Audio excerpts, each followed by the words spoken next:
لبيك اللهم لبيك لبيك لا شريك لك لبيك ان حلق یا قصر کر لینے کے بعد جو ایک اور اہم عمل ہے حج کا، جو کہ حج میں رکن ہے. حج کے اندر دو ارکان ہیں، ایک وقوف عرفہ ہے اور ایک طواف زیارت ہے. طواف زیارت حج کا ایک دوسرا اہم رکن ہے. اس کو طواف صدر بھی کہا جاتا ہے. یہ فرض ہے اور اس کا طریقہ یہ ہے کہ حلق یا قصر سے فارغ ہونے کے بعد آدمی سلے ہوئے کپڑے پہن لے، بہتر ہے کہ غسل بھی کر لے، اور اگر وہ سلے ہوئے کپڑے پہنے بغیر حالت احرام میں، یعنی اس احرام کے چادروں میں طواف کرنا چاہتا ہے تو اس کی بھی اجازت ہے. اس طواف کا بھی وقت ہے، یہ 10 ذی الحجہ کو طلوع فجر سے. اس طواف کا بھی خاص وقت ہے اور وہ وقت یہ ہے کہ 10 ذی الحجہ کو طلوع فجر کے بعد سے لے کر 12 ذی الحجہ کے غروب آفتاب سے پہلے تک کر سکتے ہیں. افضل تو یہ ہے کہ اگر کوئی مشکل نہیں ہے تو آپ 10 ذی الحجہ کو کر لیں، لیکن اگر 10 ذی الحجہ کو بہت تھکاوٹ ہے تو آپ واپس منی آ کر کسی اور دن 11 کو بھی کر سکتے ہیں، 12 کو بھی کر سکتے ہیں. تو اس میں کوئی قباحت نہیں ہے. بہتر یہ کہ آپ 10 ذی الحجہ کو کریں. البتہ اگر 12 ذی الحجہ کو غروب آفتاب تک آپ نے طواف نہیں کیا تو پھر اس کے بعد بھی طواف کر سکتے ہیں، لیکن تاخیر کی وجہ سے دم واجب ہو جائے گا اور اس کا یہ فعل مکروہ بھی ہوگا. طواف زیارت کے بھی 7 چکر ہیں. اگر آپ احرام میں ہیں، احرام کے لباس میں ہیں، تو استباع بھی کریں گے، یعنی دایاں کندھا بھی کھلا رکھیں گے. اور اس کے بعد چونکہ سعی بھی ہے، اگر آپ نے سعی نہیں کی ہے اس تفصیل کے مطابق 8 ذی الحجہ کی ویڈیو میں بتایا گیا تھا کہ آپ سعی کر سکتے ہیں 8 ذی الحجہ کو. اگر آپ نے سعی کی ہے تو پھر اس طواف میں رمل کی ضرورت نہیں ہے، اس لیے کہ رمل اسی طواف میں ہوتا ہے جس کے بعد سعی ہوتی ہے. اگر آپ نے سعی نہیں کی ہے، اس دن سعی کر لی تھی، پھر آج کے طواف میں رمل نہیں ہے. اگر آپ کے ذمے حج کی سعی باقی ہے تو آج کے طواف میں آپ رمل بھی کریں گے. طواف کر لینے کے بعد اسی طرح جس طرح عمرے کے طواف کا بتایا گیا تھا، 7 چکر طواف کے ہیں، پھر اس کے بعد آپ 7 چکر سعی کے بھی کریں گے. اگر سعی آپ پہلے سے کر چکے تھے تو پھر دوبارہ سے اس طواف کے اندر رمل کی ضرورت نہیں ہے. اگر آپ نے سعی نہیں کی ہے تو طواف کے بعد جو باقی طواف کے متعلقات ہیں، جیسے طواف کے بعد آپ 2 رکعت واجب پڑھتے ہیں مقام ابراہیم کے پاس، اسی طرح سے ملتزم پہ جاتے ہیں اگر اس کا موقع ہو، زمزم پیتے ہیں، دعا پڑھتے ہیں، اس کے بعد اسی طرح سے سعی کریں گے جس طرح سے عمرے میں سعی کی تفصیلات بتائی گئی تھیں.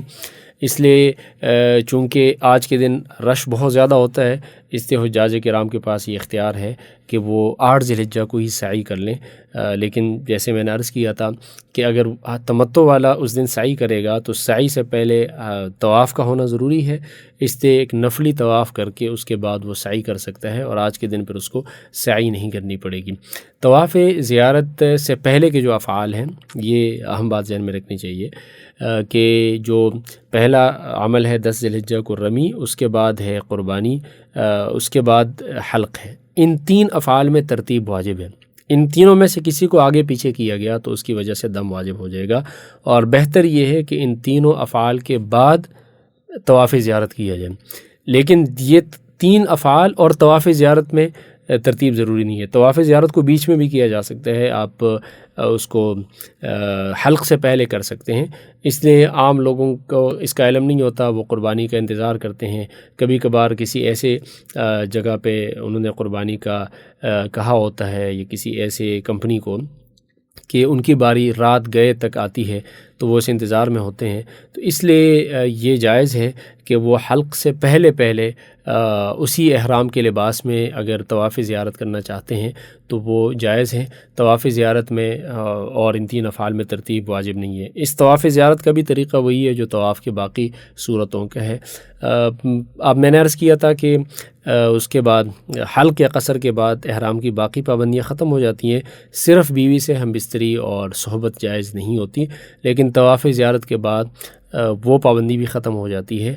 اس لیے اس کے بعد حج کی ساری پابندیاں ختم ہو جاتی ہیں. طواف زیارت حج کا انتہائی اہم رکن ہے. اگر کوئی آدمی طواف زیارت کیے بغیر گھر چلا گیا تو اس وقت تک وہ بیوی سے صحبت نہیں کر سکتا جب تک وہ دوبارہ آ کے حرم میں طواف نہ کر لے اور تاخیر کی وجہ سے دم نہ دے دیں۔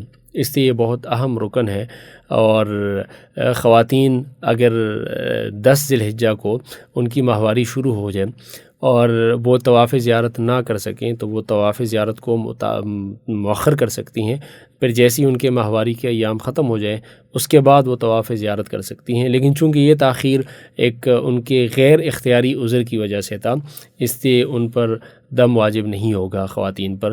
لیکن اگر 12 ذی الحجہ کے غروب آفتاب سے پہلے بیماری ختم ہو جائے، ماہواری ختم ہو جائے اور اتنا وقت میسر ہو جس میں آسانی سے طواف زیارت کر سکتی ہو خاتون، اور اس کے باوجود اس نے طواف زیارت نہیں کیا، پھر تاخیر کی وجہ سے دم لازم ہوگا۔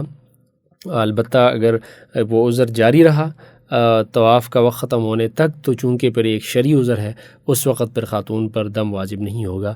یہ سارے افعال کر لینے کے بعد، طواف، سعی اور یہ سارے افعال کر لینے کے بعد دوبارہ سے پھر مینا میں آنا سنت ہے، اور 10 اور 11 ذی الحجہ کی جو درمیانی رات ہے اس کو بھی مینا میں ٹہرنا، اسی رات میں مینا میں ٹہرنا اور ذکر و اذکار عبادات میں مشغول رہنا سنت ہے، اس کا بھی اہتمام کرنا چاہیے۔